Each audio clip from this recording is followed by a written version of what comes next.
Hello friends, ये video बहुत खास है आपके लिए।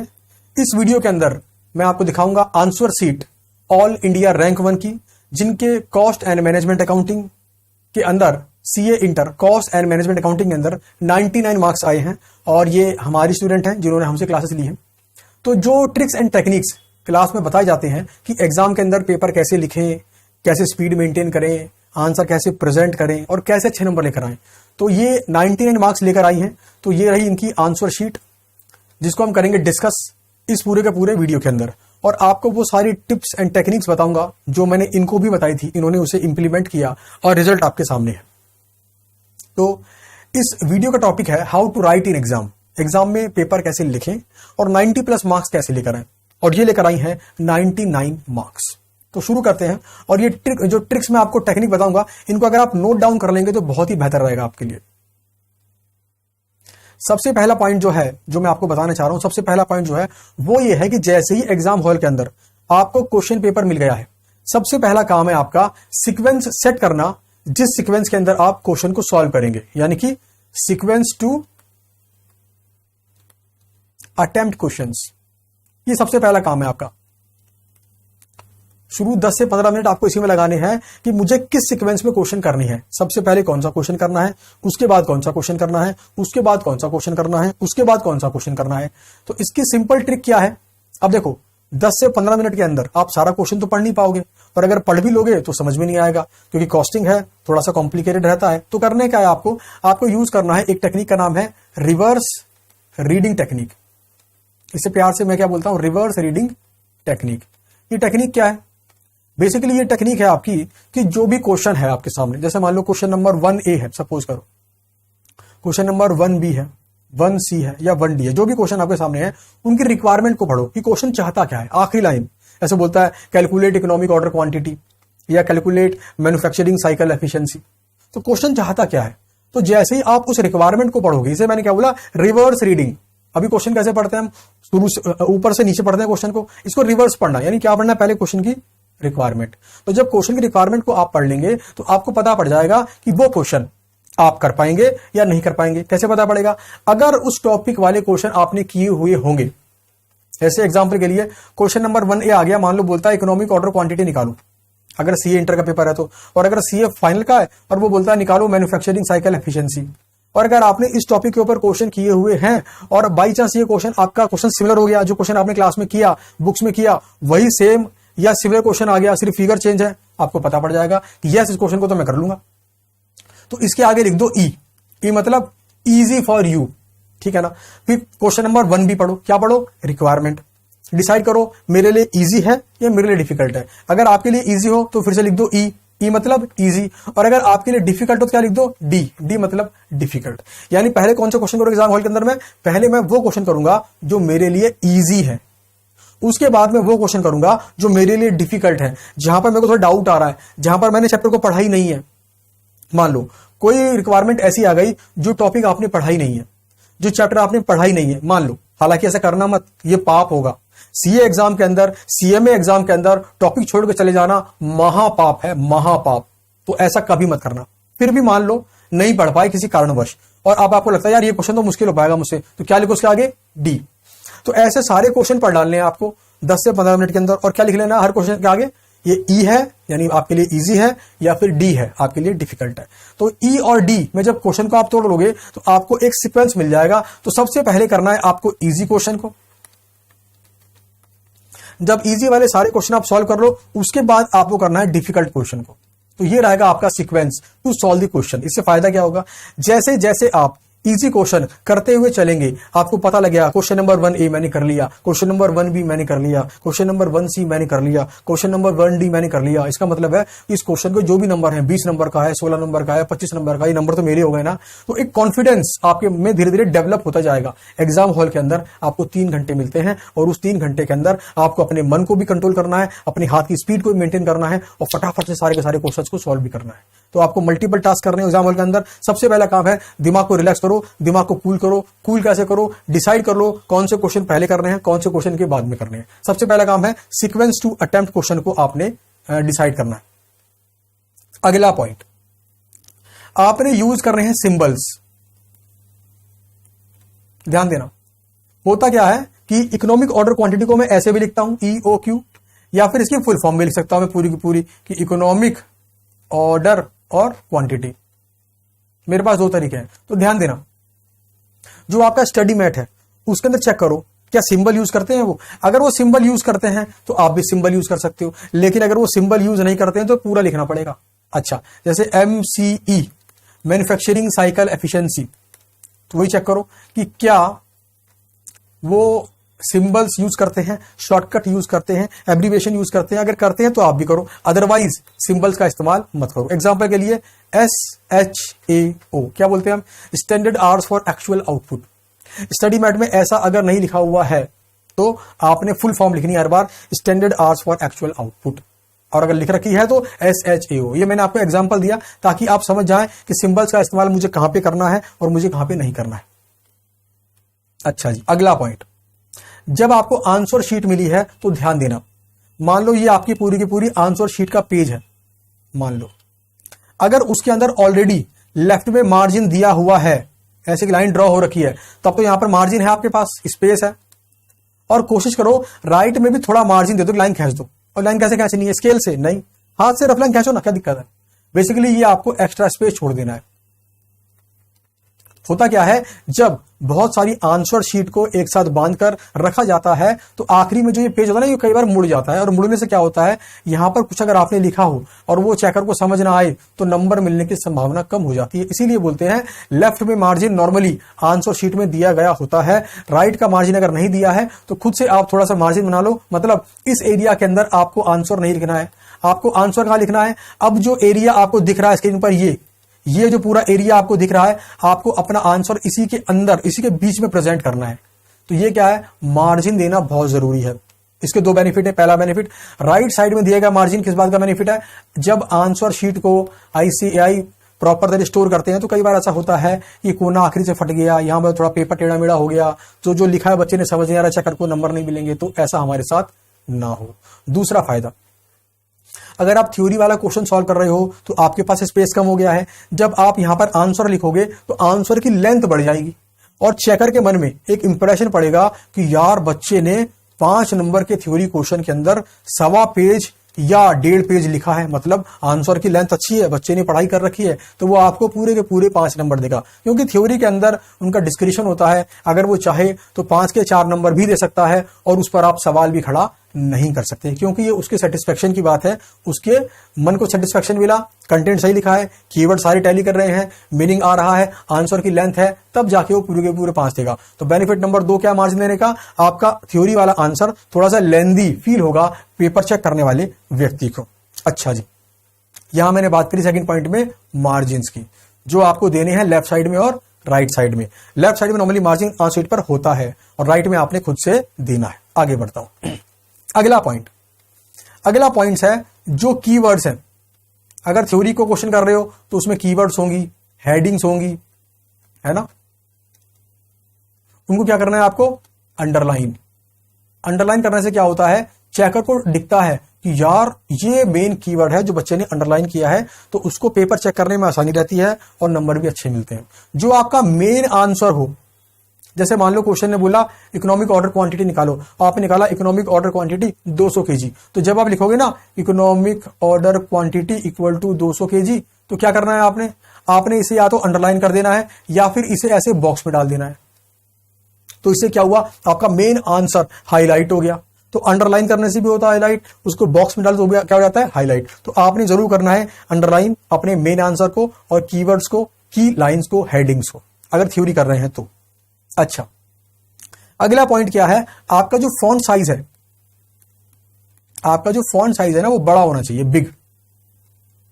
यानी आप ना डॉक्टरों वाली हैंडराइटिंग मत लिखना। अगर आपने प्रिस्क्रिप्शन देखी है किसी डॉक्टर की तो बहुत बारीक बारीक सा लिखता है, वैसा एग्जाम में नहीं लिखना आपको। क्यों, एग्जाम में अगर आपने बहुत बारीक बारीक लिखा तो होता क्या है, अल्फाबेट्स आपस में कई बार मिक्स हो जाते हैं और चेकर को ये समझ ही नहीं आता कि बच्चे ने लिखा क्या है यार ये, और जब उसको समझ नहीं आएगा तो नंबर नहीं मिलेंगे। तो आपको रखना फॉन्ट साइज बड़ा, ताकि अगर कोई अल्फाबेट आपस में मिक्स भी हो गए तब भी उसको समझ में आए कि आखिर आपने लिखा क्या है और आपको वो नंबर दे। अच्छा जी, अगला पॉइंट है maintain speed. Maintain speed from beginning. देखो 100 नंबर का पेपर करना है, 3 घंटे आपके पास यानी 180 मिनट। आपको शुरू से ही एक सही स्पीड मेंटेन करनी है, ना बहुत ज्यादा ना बहुत कम। इतनी ज्यादा भी ना हो कि आंसर गलत हो जाए और इतनी कम भी ना हो कि पेपर में क्वेश्चन छूट जाए। भाई क्वेश्चन आता हो, एग्जाम में छूट जाए, इससे बड़ा पाप इस धरती पर हो ही नहीं सकता। कितनी बड़ी बात है, आपको क्वेश्चन आता था लेकिन कर नहीं पाए, क्यों? टाइम ही नहीं बचा। टाइम क्यों नहीं बचा जी? शुरू में आपने स्पीड बहुत स्लो रखी। मत करना ऐसा।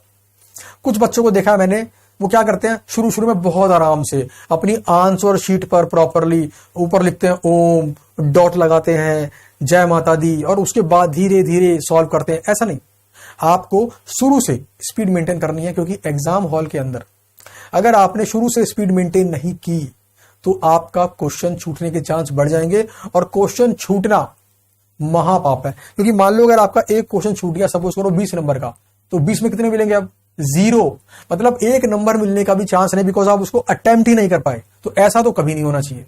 तो स्पीड आपको शुरू से मेंटेन करनी है। ध्यान रखना, एक भी क्वेश्चन छूट गया, सुरक्षा कवच टूट गया। ये कसम है कि क्वेश्चन ना छूटे।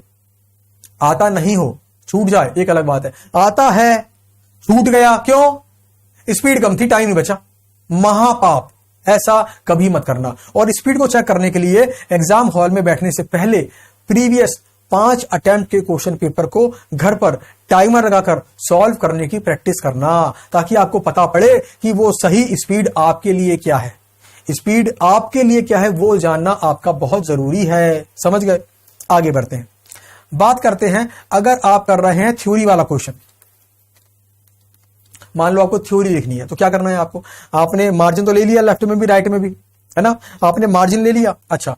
फॉन्ट साइज बड़ा है आपका, अच्छा। स्पीड शुरू से मेंटेन कर रहे हो आप कोशिश करो कि एक लाइन में 5 से 6 वर्ड ही आए, सिर्फ 5 to 6 words in A line.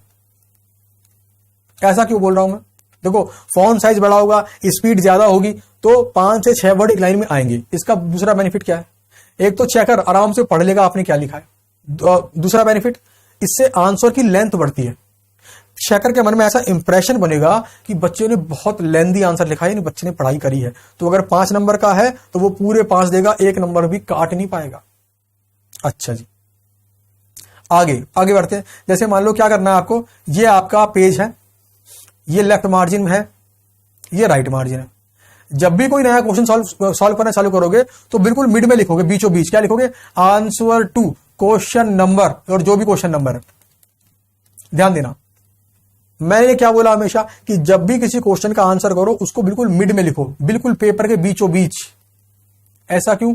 ताकि चेकर को अलग से हाईलाइट हो, क्वेश्चन नंबर 1A का आंसर है ये, क्वेश्चन नंबर 5A का आंसर है ये, क्वेश्चन नंबर 3B का आंसर है ये, ताकि वो कंफ्यूज ना हो कि कोई क्वेश्चन चेक करना ना भूल जाए, किसी क्वेश्चन के मार्क्स देना ना भूल जाए। यहां पर ना लिखो तो बेहतर है। कहां पे लिखो? बिल्कुल मिड में, यानी answer to question number this. और ध्यान देना, हर नए क्वेश्चन का आंसर एक नए पेज से शुरू करो, एक नए पेज से। ऐसा मैंने क्यों बोला? जैसे मान लो आपने एक क्वेश्चन, ये रहा आपकी आंसर शीट, ये रहा लेफ्ट मार्जिन, ये रहा राइट मार्जिन। तो जैसे मैं लाइन खींच रहा हूं ना पेन से, स्केल का यूज नहीं कर रहा, आपने भी स्केल का यूज नहीं करना है, वरना आप टाइम खराब कर दोगे फालतू मिनट का। यहां पे लिखा आपने आंसर टू क्वेश्चन, मान लो 1A लिखा आपने, है ना, और सॉल्व करते चले गए। आपको पता पड़ा कि मेरा ये क्वेश्चन तो सॉल्व हो गया यहां तक, यानी इसमें भी स्पेस बाकी है, इस पेज में अभी स्पेस बाकी है। तो क्या अगले क्वेश्चन का आंसर मैं चालू कर दूं यहां से? Answer is no. यहां से चालू नहीं करना, इसे खाली पड़ा रहने दो स्पेस को। बस यहां पर क्या लिख दो आप? यहां पे बस ये लिख दो PTO, प्लीज टर्न ओवर, है ना। तो यहां पर आपने लिख दिया PTO, तो होगा क्या? अगले पेज पर नया आंसर। ये रहा अगला पेज, लेफ्ट मार्जिन नॉर्मली लगा हुआ होता है, राइट मार्जिन आप डाल दो, फिर यहां पे लिखो answer to question number 1B, और फिर सॉल्व करो इसको। ठीक है जी। तो ये क्या करना है, हर क्वेश्चन का आंसर नए पेज से चालू होना चाहिए। अच्छा, एक खास बात, लाइन खींचने के लिए स्केल का इस्तेमाल तभी करना जब 5 से 6 लाइनें खींचनी हो। मान लो को बनानी टेबल, मान लो कोई क्वेश्चन है, उसको सॉल्व करते वक्त मुझे बनानी है टेबल। ये आंसर शीट है, ये रहा लेफ्ट मार्जिन, ये रहा राइट मार्जिन। अब मुझे बनानी है एक टेबल और 6 लाइन खींचनी पड़ेगी, तो मैं यूज करूंगा स्केल का, यहां पे यूज करूंगा स्केल का कि हाँ क्योंकि थोड़ा स्पेस चाहिए मेरे को, तो मैं यूज कर रहा हूं स्केल का। समझ गए? तो स्केल का इस्तेमाल कब करना है? जब 5 से 6 लाइनें खींचनी हो। अगर 1 लाइन या 2 लाइन खींचनी है तो हाथ से पेन से ही खींच लो यार, क्या दिक्कत है? टाइम को कम से कम वेस्ट करो, स्केल का यूज करेंगे बट जब मोर देन 5 to 6 लाइन खींचनी हो। अच्छा, अगला डाउट जो बच्चा मुझसे अक्सर पूछता है कि सर वर्किंग नोट कहां बनाऊं, शुरू में या आखिरी में? तो ध्यान दीजिए, अगर मैं स्टडी मैट के आपसे बात करूं तो पहले आना चाहिए मेन आंसर और उसके बाद आना चाहिए वर्किंग नोट। बट एग्जाम के अंदर आप ऐसा कर सकते हैं कि ऊपर आ गया पहले वर्किंग नोट और फिर बाद में आ रहा है मेन आंसर, नंबर आपको पूरे मिलेंगे। इसका मतलब क्या हुआ? वर्किंग नोट चाहे शुरू में बनाए चाहे आखिरी में बनाए, कोई फर्क नहीं पड़ता, बस मेन आंसर आपने हाईलाइट कर देना है, अंडरलाइन कर देना है, बॉक्स में डाल देना है कि ये मेरा मेन आंसर है। जैसे मान लो अगर सी एंटर के स्टूडेंट हो, क्वेश्चन ने बोला बनाओ कॉस्ट शीट। अब कॉस्ट शीट निकालने बहुत सारे आइटम निकालने हैं, direct material cost, direct labour cost, direct expense, और मान लो इनके बन रहे हैं वर्किंग नोट, तो ये आपकी मर्जी है इनके वर्किंग नोट पहले बनाओ या आखिरी में बनाओ, बट कॉस्ट शीट जो बना रहे हो वो अलग से हाईलाइट होनी चाहिए, बिकॉज क्वेश्चन ने क्या बोला था आपको? Prepare cost sheet. तो कॉस्ट शीट आपका मेन आंसर होगा और कॉस्ट शीट को बनाने के लिए जो आपको इंफॉर्मेशन चाहिए उसको निकालने के लिए जो नोट बनाओगे उसको बोलेंगे वर्किंग नोट। तो कंक्लूजन क्या है? वर्किंग नोट चाहे शुरू में चाहे आखिरी में जैसे मर्जी बनाओ, मेन आंसर को आपने अंडरलाइन कर देना है ताकि चेकर को यह पता पड़ जाए कि ये मेन आंसर है और ये वर्किंग नोट है। उसका मेन आंसर, उसके मेन आंसर सॉल्यूशन चेक कर, टैली कर गया, पूरे के पूरे नंबर आपको देगा, कोई दिक्कत की बात नहीं है। आगे बढ़ते हैं, अगला पॉइंट, गुड हैंडराइटिंग क्या चाहिए एग्जाम के अंदर? Good handwriting. बच्चे मुझसे पूछते हैं सर एग्जाम के अंदर अगर मैं हैंडराइटिंग अच्छी लिखूंगा तो क्या उससे चेकर पे इंप्रेशन पड़ेगा? Answer is no. Good handwriting का मतलब वो नहीं है सजा सजा के लिखूं, आराम आराम से लिखूं, नहीं। गुड हैंडराइटिंग का मतलब है फॉन्ट साइज बिग होना चाहिए, उसको समझ में आना चाहिए, बस। गुड हैंडराइटिंग का मतलब है उसको समझ में आना चाहिए, फॉन्ट साइज बिग होना चाहिए। देखो अगर आपने फॉन्ट साइज बिग रखा, उसको समझ में आया, नंबर मिल जाएंगे। क्या करोगे? अच्छी हैंडराइटिंग का रिक्वायरमेंट नहीं है। मान लो आप बहुत सजा सजा के लिख रहे हो, प्यार प्यार से लिख रहे हो, तो क्या होगा? जब आप बहुत प्यार से सजा सजा के लिखोगे तो आपकी स्पीड में कमी आएगी। स्पीड में कमी आएगी तो क्या रिस्क हो सकता है? क्वेश्चन के छूटने का, और क्वेश्चन अगर छूट गया तो सुरक्षा कवच टूट गया। तो एक भी क्वेश्चन छूट गया तो सुरक्षा कवच टूट गया। ध्यान रखना इस बात को, क्वेश्चन ना छूटने पाए। आगे बढ़ते हैं, तो आगे हैंडराइटिंग मतलब समझ में आए, बस, अच्छी बुरी नहीं, समझ में आए। अगला पॉइंट है टाइम अलॉटमेंट। यह बड़ा खास पॉइंट है। स्टूडेंट ने पूछा सर एक क्वेश्चन है 10 नंबर का, इसको मैं कितना समय दूं सॉल्व करने के लिए? तो ध्यान देना, 180 मिनट मिलते हैं आपको 100 नंबर का पेपर सॉल्व करने के लिए। ठीक बात है। इसका मतलब क्या हुआ? 18 मिनट आपको ऑन एन एवरेज मिले 10 नंबर का क्वेश्चन सॉल्व करने के लिए। अच्छा, इसका एक और मतलब है 9 मिनट आपको मिले 5 नंबर का क्वेश्चन सॉल्व करने के लिए। तो इसका जवाब क्या हुआ? 10 नंबर वाला क्वेश्चन कितने नंबर मिनट मिलेंगे इसके अंदर? 18 मिनट। सही बात है। 100 नंबर 180 मिनट, 3 घंटे। अच्छा जी, तो एक नंबर के लिए 1.8 मिनट। तो आपको मोटा मोटा मिल गया आइडिया कि 10 नंबर वाला क्वेश्चन आप कर रहे हो तो 15 से 18 मिनट में हो जाना चाहिए। ध्यान देना जरा, मैंने क्या बोला? 15 से 18। यानी बार बार वहां बैठ के टाइम मत देखो। आप घड़ी लेके गए हो, उसे सामने रख दो, वो दिखती रहेगी, आप काम करते रहो, लेकिन आप कोशिश करो कि 15 से 18 मिनट के अंदर आपका 10 नंबर वाला क्वेश्चन हो जाए और जो आपका 5 नंबर वाला क्वेश्चन है वो 7 से 9 मिनट में हो जाए। एक मोटा मोटा आइडिया 7 to 9 मिनट। अगर किसी क्वेश्चन को सॉल्व करते वक्त आप फंस गए हो, आपको बहुत ज्यादा समय लग रहा है, तो उसके आंसर को वहीं छोड़कर अगले क्वेश्चन पर चले जाओ। कई बार क्या होता है, कुछ कंफ्यूजन हो जाती है, उस समय क्लिक नहीं करता कि अब सॉल्व कैसे करूं इस क्वेश्चन को। तो ऐसे में उस पर टाइम वेस्ट करने की बजाय उसको वहीं पे छोड़ो और फर्दर जो बाकी क्वेश्चन है उनको सॉल्व करना चालू करो। एग्जाम में अगर आखिरी में टाइम बच गया तो लौट कर इस पर आओ, इसको सॉल्व करो। अच्छा जी, अब एक खास बात, आपने कैसे भी कर कर आखिरी के 10 मिनट बचाने हैं। यानी आपने कोशिश करनी है कि आप अपना पूरा पेपर मैक्सिमम 170 मिनट में कर पाएं। 170 मिनट के अंदर अगर आपने पेपर कर लिया तो 10 मिनट बचेंगे आपके पास। 10 मिनट में क्या करना है आपको चेक करना है कि क्या आपने सारे के सारे क्वेश्चन कर लिए, कोई छूट तो नहीं गया। अच्छा, आपको चेक करना है कि आपकी कॉपी के ऊपर आपने भी साइन मार दिए और जो एग्जामिनर वहां पर आया उसने भी साइन मार दिए ना। आपको चेक करना है कि अगर आपने कोई एक्स्ट्रा शीट ली थी तो क्या आपने उसको प्रॉपरली पंच कर दिया है। आपको चेक करना है कि जितने भी आंसर्स आपने किए हैं क्या उनके कीवर्ड्स को, हेडिंग्स को आपने अंडरलाइन कर दिया है, क्या उनके मेन आंसर को आपने अंडरलाइन कर दिया है। तो आपने ये सारे काम आखिरी 10 मिनट के अंदर करने। तो ये सारे ट्रिक्स एंड टेक्निक्स फॉलो करके आप आराम से एग्जाम में अपने पेपर को अच्छे से प्रेजेंट करके अच्छे नंबर लेकर आ सकते हो। आपको दिखाने जा रहा हूं मैं answer sheet all India rank 1 costing में 99 मार्क्स, और इन्होंने हमसे क्लास की थी। तो जो ट्रिक्स एंड टेक्निक्स मैंने आपको अभी बताई है वही ट्रिक्स एंड टेक्निक्स मैंने इनको भी बताई थी, इन्होंने उसे फॉलो किया और रिजल्ट आपके सामने है। आइए देखते हैं इन्होंने क्या क्या फॉलो किया। देखो,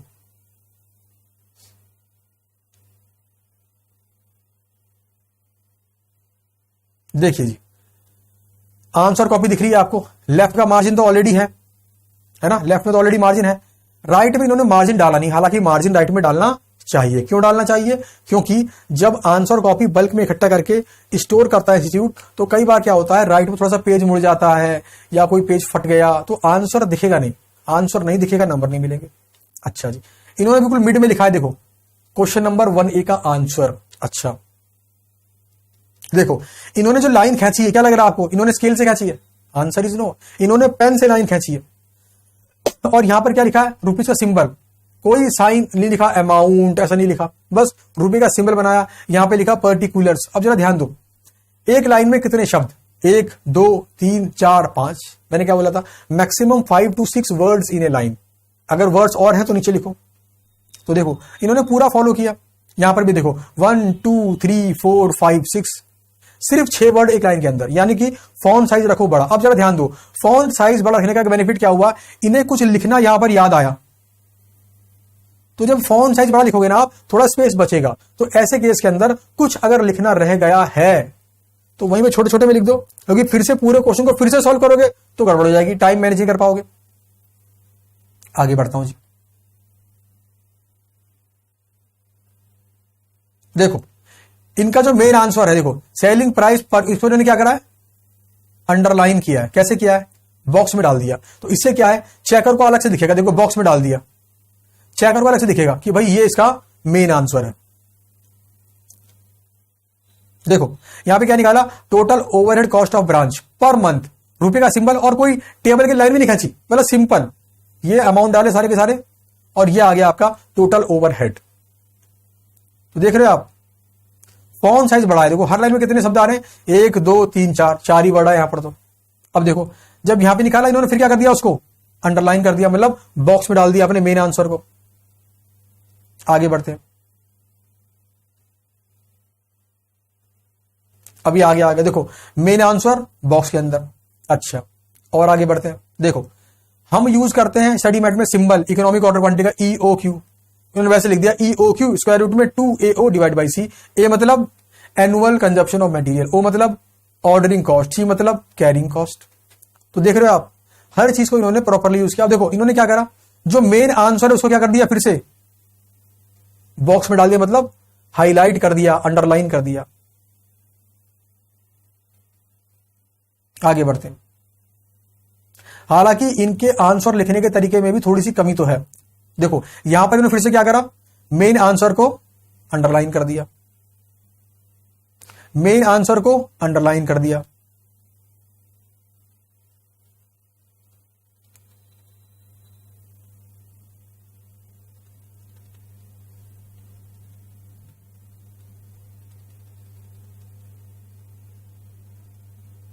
ये देखो मेन आंसर को अंडरलाइन कर दिया। प्रॉपर स्पीड उन्होंने मेंटेन करी है शुरू से। अब देखो इन्होंने गड़बड़ क्या कर दी, यहां पर क्वेश्चन नंबर 2A कहां लिख दिया, लेफ्ट में। मैंने क्या बोला, कहां लिखो, मिड में।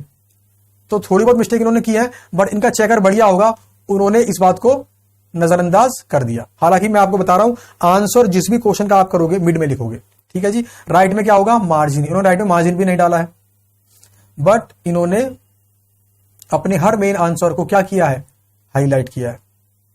और एक लाइन में कितने शब्द आ रहे हैं, मैक्सिमम 4 से 5। ये देखो, फिर दिखेगा आपको, अंडरलाइन कर दिया, अंडरलाइन कर दिया। अब देखो आपको दिखाता हूं टेबल, ये इन्होंने बनाई है टेबल। अब देखो क्या लग रहा है आपको, टेबल को बनाने में क्या इन्होंने प्रॉपर स्केल का इस्तेमाल किया, आंसर इज नो। ये लाइन पेन से खींची हुई है, कोई लाइन सीधी नहीं है, देखो एग्जैक्ट सीधी नहीं है, बट नंबर कटे क्या, नंबर तो नहीं कटे। 100 में से 99 नंबर आए बच्ची के, 100 में से 99। तो कहने का मतलब क्या है, scale, good hand writing, slow slow लिखना, सजा सजा के लिखने में नंबर नहीं मिलते, नंबर मिलते हैं समझ में आने पर। किसके, चेकर के। चेकर को आंसर दिखे, उसको समझ में आए, नंबर तो मिलेंगे ही मिलेंगे। आगे बढ़ता हूं।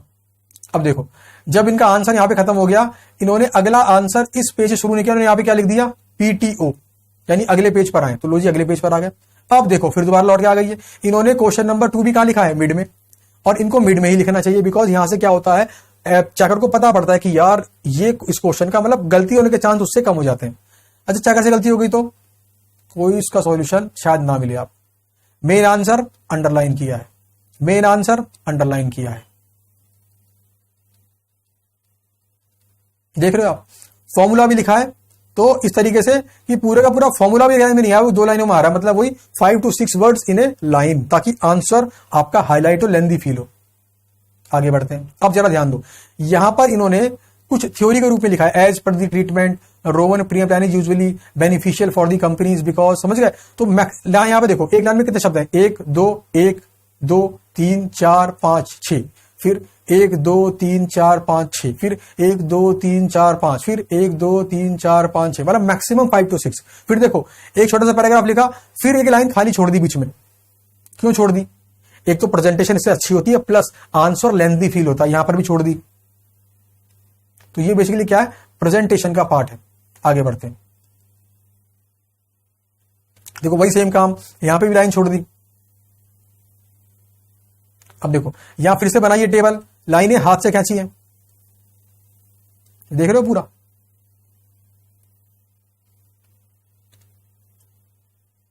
देखो वर्किंग नोट ने कहा बनाया आखिरी के अंदर, लेकिन वर्किंग नोट आप चाहे आखिरी में बनाओ चाहे पहले बनाओ, उससे फर्क नहीं पड़ता। अब देखो यहां पर इन्होंने एक थोड़ी सी मिस्टेक कर दी। क्या कर दी, लेफ्ट में क्या लिख दिया, क्वेश्चन नंबर 3 है, जबकि ये कहा आना चाहिए मिड में।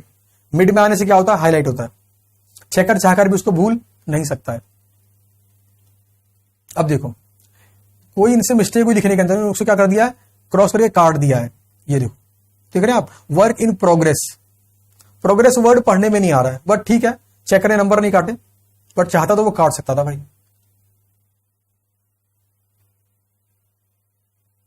तो वही देख लो, टेबल के अंदर लाइनें हाथ से ड्रॉ की गई है, स्केल का इस्तेमाल नहीं किया गया है, सब जगह सेम कहानी है। 100 में से 99 नंबर आए हैं, एक नंबर काट लिए कि चलो काटने तो पड़ेंगे ही, रीत क्यों खराब करें। तो ऐसा ही पूरी की पूरी आंसर शीट है, वही गाइडलाइंस फॉलो की है जो मैंने आपको बताई थी, जो मैंने इनको बताई थी, इन्होंने उसे फॉलो किया, इंप्लीमेंट किया। ये देखो यहां पर देखो, जैसे इनका आंसर खत्म हो गया, इन्होंने अगले पेज पे किया, देखो आंसर। आजा भाई नीचे।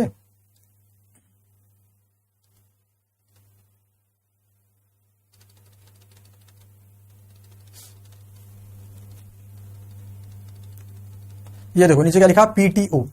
अगले पेज पे इन्होंने किया आंसर, और यहां पर क्वेश्चन नंबर 5 भी लिखा लेफ्ट में, जबकि मैं क्या बोल रहा हूं, कहां लिखूं, मिड में। अच्छा एक खास चीज मैं दिखाऊंगा आपको। देखो इन्होंने बॉक्स बना के सॉल्व किया, बॉक्स टेक्निक जो क्लास में करवाते हैं हम स्टैंडर्ड कॉस्टिंग के क्वेश्चन को सॉल्व करने के लिए, बॉक्स टेक्निक का इस्तेमाल किया, पूरे नंबर मिले। स्टूडेंट मुझसे पूछते हैं सर एग्जाम में क्या करें, बॉक्स टेक्निक का इस्तेमाल करें कि ना करें। तो भाई करो ना, नंबर पूरे मिल तो रहे हैं। बॉक्स टेक्निक सिर्फ इसलिए बनाई है हमने ताकि आपको एग्जाम के अंदर स्टैंडर्ड कॉस्टिंग वाले क्वेश्चन करने में दिक्कत ना हो। अब देखो यहां पे सिंबल्स का यूज किया है इन्होंने, आप स्टडी वार्ड में देखना, वहां पर भी सिंबल्स का यूज होगा।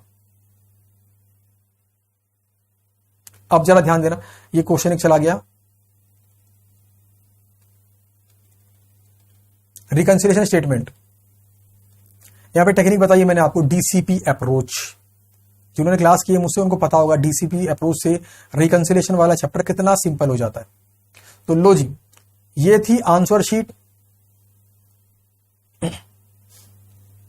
100 में से 99 नंबर लाने वाले स्टूडेंट की, जिसने हमसे क्लासेस की है।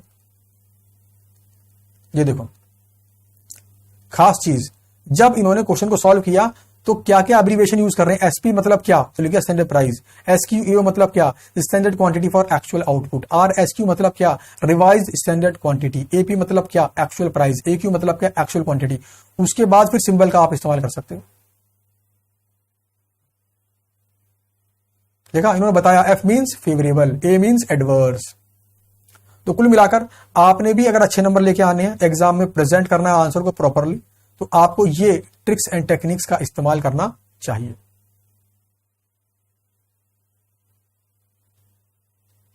तब आप भी एग्जाम में अच्छे नंबर लेकर आएंगे।